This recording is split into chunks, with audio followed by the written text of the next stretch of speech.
Сьогодні всі ми є учасниками події загальнонаціонального масштабу, коли Україна знову відновлює найвищу історичну справедливість – справедливість для себе.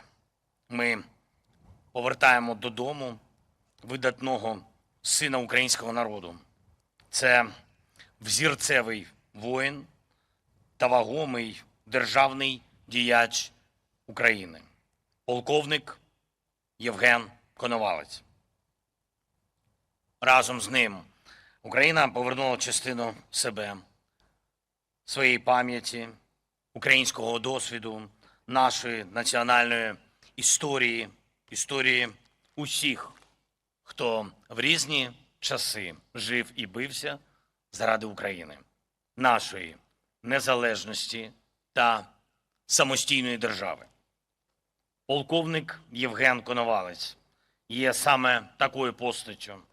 Його доля героїчна і трагічна водночас, немов символ всього того періоду нашої історії.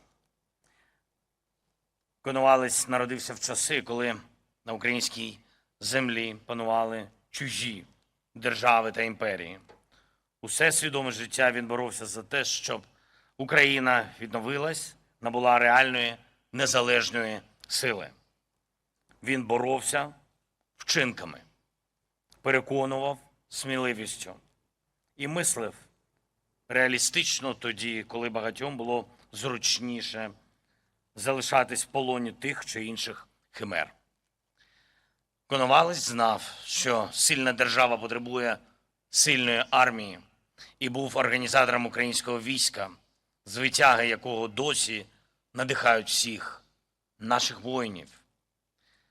На превеликий жаль, тоді Україна не змогла утвердитись. Забракло єдності, забракло мудрості тогочасним політичним лідерам, забракло вміння будувати справжні зв'язки зі світом. Але час України настав, незалежність була відновлена, ми захистили право України бути собою.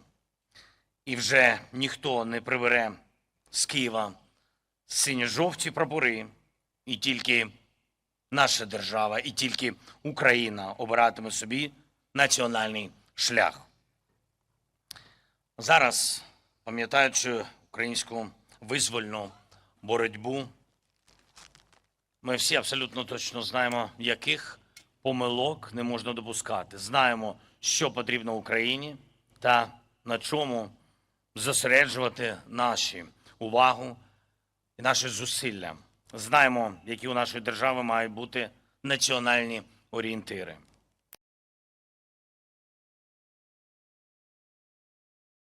Полковник Коновалець повернувся саме в ту Україну, заради якої він боровся і якої хотів.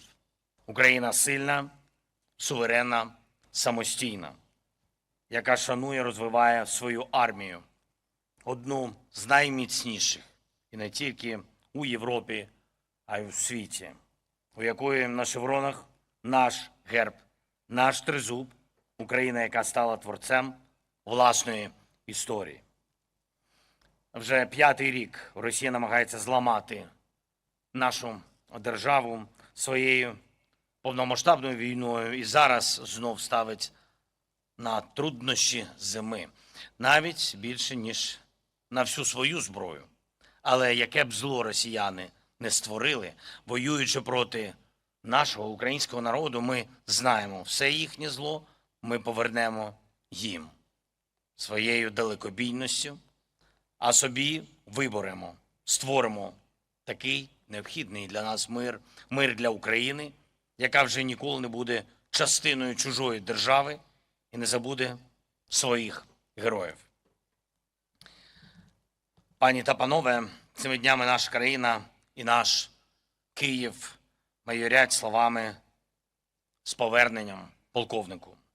Одне речення, але за ним величезна історія, непроста робота великої команди однодумців, тих, хто Україну захищає, всіх тих, хто Україну береже, усіх тих, хто зберіг українське у часи, коли це завдання було непростим, було особливим.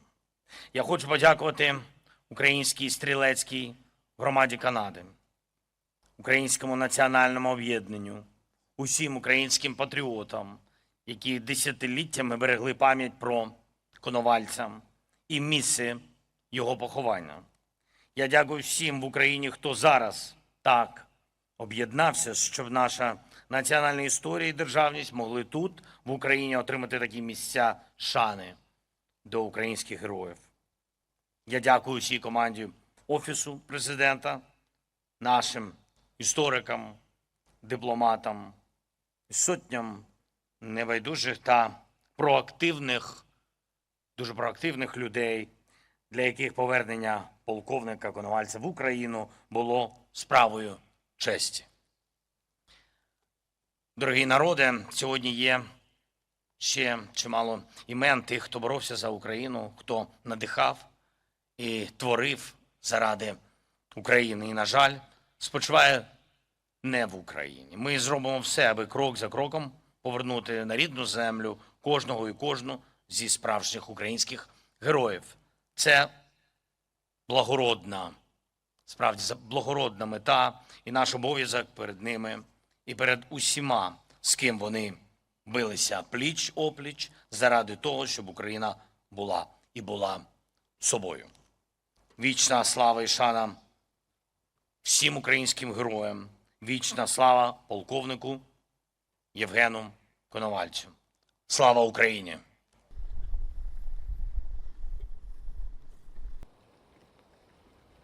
Господня є земля і вся її повнота. Печатається гріб цей.